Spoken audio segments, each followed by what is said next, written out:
c'est Julie d'Astro Énergétique du Vivant et je vous retrouve aujourd'hui en dernière minute pour une vidéo juste avant la nouvelle lune qui va avoir lieu demain le 23 décembre dans le premier degré du Capricorne.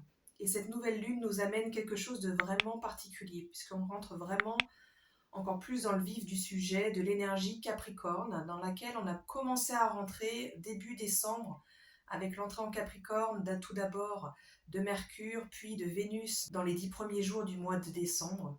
Et maintenant, donc le 21 décembre, qui marque l'entrée dans la saison d'hiver dans l'hémisphère nord, eh bien, nous sommes entrés en Capricorne puisque c'est le moment de l'année où les rayons du soleil sont alignés avec le cercle fictif du tropique du Capricorne, ce qui marque cette nouvelle saison d'hiver dans notre hémisphère.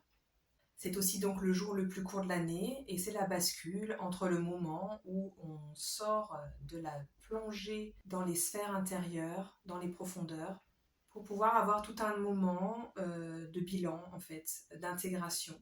Et aussi à l'issue de ce bilan pour pouvoir projeter ce que l'on souhaite amener pour cette nouvelle saison qui s'ouvre. Tout ça, c'est l'énergie du Capricorne, c'est l'énergie de Saturne. Et il se trouve également que ce que nous avons actuellement, c'est toujours un Mars rétrograde en Gémeaux qui cessera de l'être à la mi-janvier. Que nous avons une énergie Capricorne assez marquée puisque nous avons donc le Soleil et la Lune au premier degré du Capricorne. Nous avons également, comme je le disais, Mercure et Vénus. Et puis nous avons Pluton qui est dans les derniers degrés du Capricorne. Et ça, c'est important puisque, vous le verrez sur la carte, Mercure, dans cette nouvelle lune, est conjoint à Pluton. Et Vénus rejoindra Pluton à la fin du mois de décembre. Ça veut dire quoi? Ça veut dire que, vous le saviez, on en avait parlé tout au long de l'année, une des grandes thématiques de cette année, c'est la dimension relationnelle. On est tous plus ou moins, à différents degrés, à différents espaces de notre vie, en train de venir se confronter à tout ce qui est toxique, tout ce qui est pas aligné dans notre mode relationnel, avec quel que soit le type de relation, avec nos partenaires professionnels, dans la sphère amicale, familiale, etc. Peu importe, ou toutes. Et évidemment la sphère relationnelle intérieure. Vous voyez certainement autour de vous, on voit revenir à la surface tout un tas de questionnements, de schémas, de choses pas très claires dans les relations. Et c'est pas là pour rien, c'est là pour pouvoir être réglé et pour pouvoir être transcendé et transmuté en autre chose. Ça, c'est une énergie collective qui nous impacte plus ou moins fort en fonction de notre thème natal, en fonction aussi de nos résonances personnelles avec ces thématiques-là. Mais la sphère relationnelle, de toute façon, impacte tout le monde. Et on est tous en ce moment en train de traiter ce sujet-là, à un degré ou à un autre. Comme je vous le disais la dernière fois, Mars est rétrograde en Gémeaux depuis un petit moment maintenant et il va le rester jusqu'au milieu du mois de janvier. Mars en Gémeaux, donc non seulement vient nous amener à chercher une direction, mais au lieu d'avoir cette curiosité vers l'extérieur quand il est direct, eh bien Mars rétrograde en Gémeaux nous amène à explorer toutes nos facettes intérieures. Toutes les parts de nous qu'on ne connaît pas bien, toutes les parts de nous qu'on a pu réprimer, qu'on a pu mettre de côté, qu'on a pu mettre sous une chape de plomb ou qu'on a pu ignorer toute notre vie, eh bien l'idée ici, c'est de nous aider à mettre de la conscience dessus. Pourquoi cette énergie-là, elle est d'autant plus exacerbée en ce moment? C'est parce que dans l'espace de quelques jours, il y a eu et l'entrée du soleil en Capricorne avec le solstice d'hiver en hémisphère nord, et cette nouvelle lune, et le retour direct de Chiron, l'astéroïde Chiron en Bélier. Et ça peut amener des choses assez douloureuses, puisque Chiron, c'est à la fois la guérison, mais à la fois la blessure. Pour pouvoir transcender la blessure et pouvoir amener le potentiel de guérison et le potentiel de Chiron, eh bien, il faut d'abord aller regarder les blessures et regarder ce qui a besoin de notre attention. Et c'est toute la question, en fait, ici, de cette énergie Capricorne qui nous amène au bilan, le bilan de notre année, le bilan de là où on en est, de ce qu'on a atteint, de ce qu'on n'a pas atteint et de ce vers quoi on voudrait aller. Mais c'est aussi ici le bilan de qu'est-ce qui reste encore dans l'ombre et qui a besoin de venir être vu, être accepté, être simplement entendu, pour pouvoir être intégré en fait. L'invitation ici, pendant cette pleine lune, c'est une invitation qui amène une énergie qui n'est pas forcément exacerbée. Au contraire, ça va de toute façon très bien avec le moment du solstice d'hiver, avec l'énergie d'hiver, où en fait on est amené en tant qu'animaux, bien sûr, puisque on est des mammifères, il ne faut pas l'oublier, à revenir en nous, à se replier. L'énergie est au plus bas en ce moment. C'est pas le moment d'être expansif, c'est pas le moment d'être dans la course à l'action. Tout nous y ramène à cette intériorité actuellement. Et l'idée, c'est vraiment de pouvoir se reconnecter à ces parts de nous. Ça peut être des parts très anciennes et ça peut nous ramener ici à des vieilles mémoires d'enfance ou même antérieures, de choses qui ont été très douloureuses et qui ont besoin en fait de pouvoir juste être entendues, exprimées. Il n'y a pas même pas forcément besoin d'une tierce personne en fait. La reconnaissance, le fait d'être vu, ce besoin-là, c'est d'être vu par nous-mêmes en fait. Encore une fois, pour atteindre cette autonomie de soi à soi.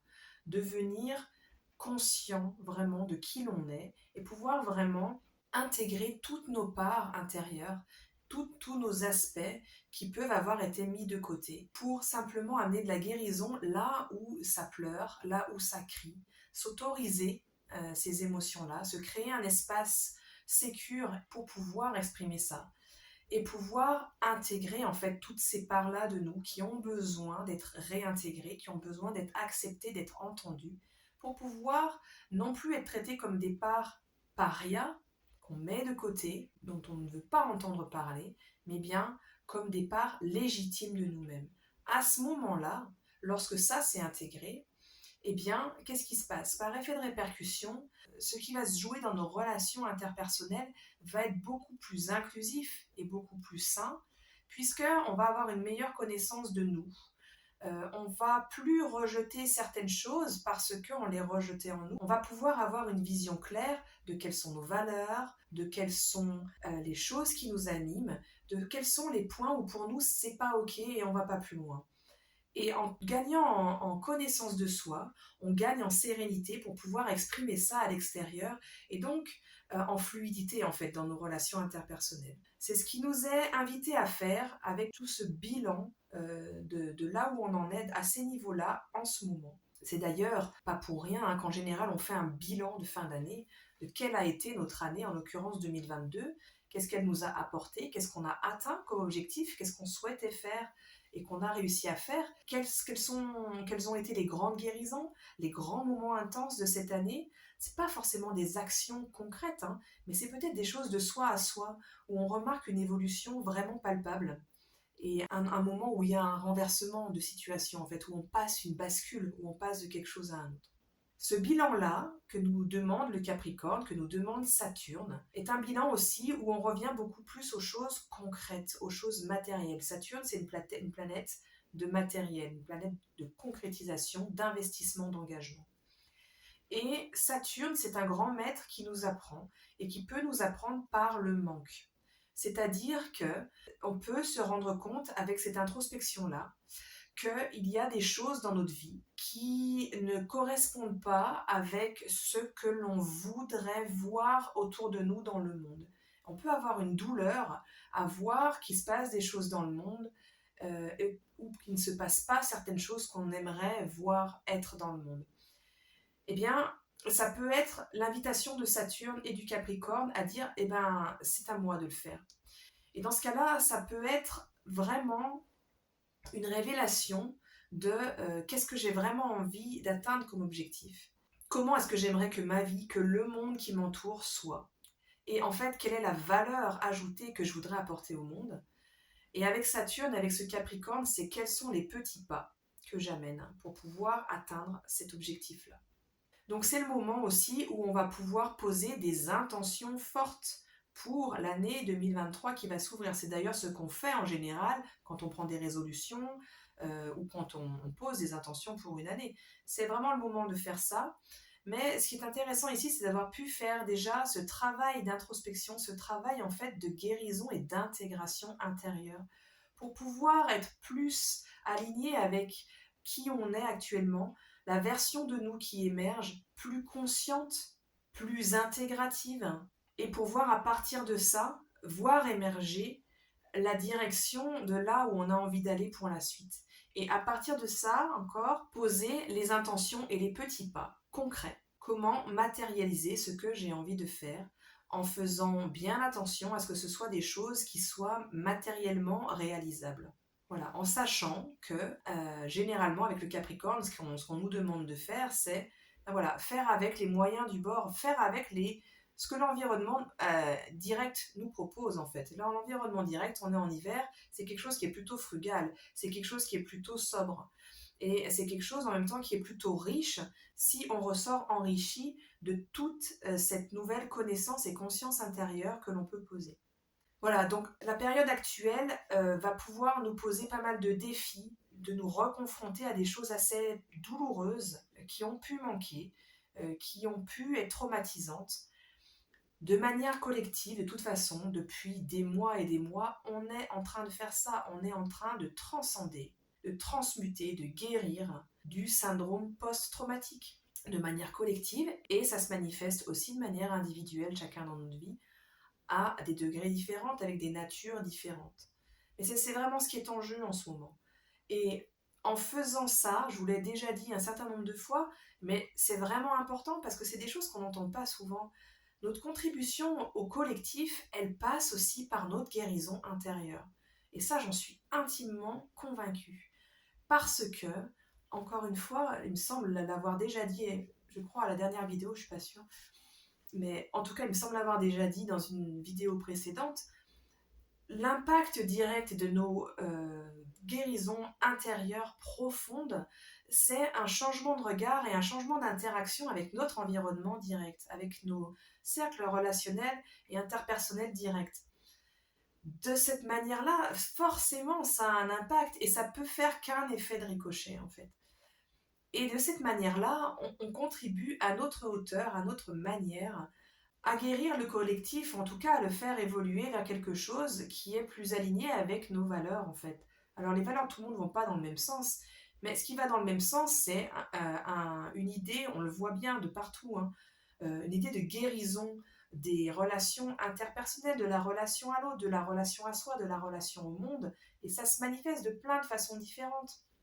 On peut voir notamment la question du genre qui est vraiment sur le devant de la scène actuellement, et qui fait partie de ça. On peut que voir aussi l'évolution qui a cours depuis un certain temps maintenant sur le rapport aux relations hommes-femmes et le rapport au couple, en fait la notion de couple. Toutes ces notions-là sont en pleine évolution, en pleine transmutation, et le travail qu'on peut faire de soi à soi vient contribuer en fait à cette évolution-là nécessaire de la société pour sortir de certains carcans et pour créer de nouveaux paradigmes en fait.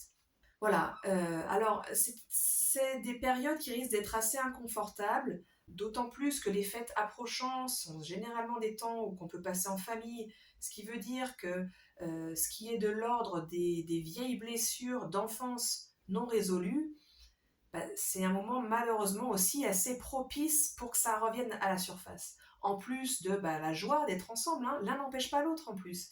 Et c'est ça qui est assez chouette, c'est que ça peut être une proposition aussi de venir guérir les choses sans envenimer en fait. C'est pas parce que quelque chose de douloureux vient à la surface que ça doit polluer toute la surface de l'eau en fait.